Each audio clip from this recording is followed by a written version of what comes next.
Hi everyone! Welcome to my channel. Kumusta naman po kayo? Sana ay okay kayo ngayong araw na ito.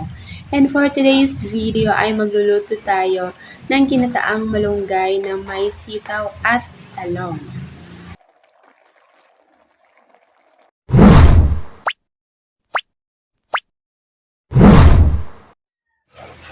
Ayan, umpisa na natin ang pagluto. Nilagay na natin ang gata sa ating kawali at naglagay na din tayo ng hiniwang sibuyas at bawang. Maglagay na rin tayo ng asin.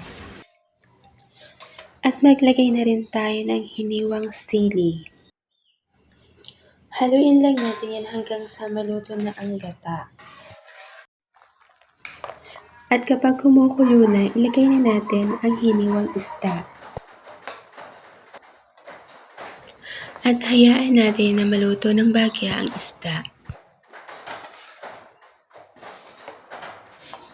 At kapag medyo luto na ang isda, hanguin natin ito at alisan natin ito ng tinik.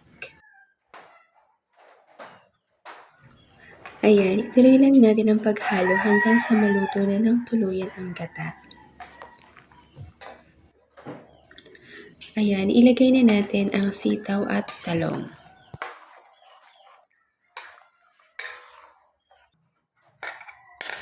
At ilagay na rin natin ang isda na inalisan natin ng tinik.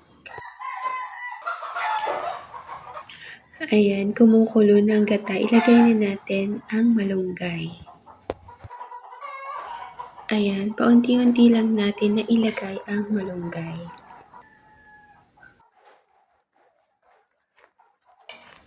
Ayan, kapag nilalagay natin ang malunggay, haluin natin ito ng bahagya.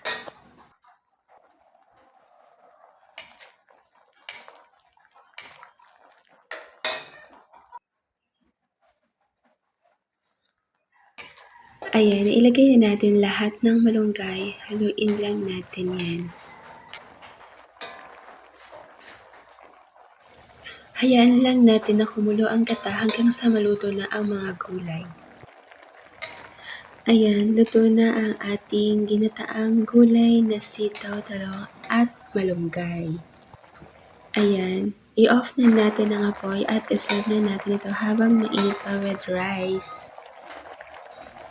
Ayan, salamat sa panonood. Sana ay nagustuhan niyo ang ating video for today. Please don't forget to like, share, and subscribe. Bye!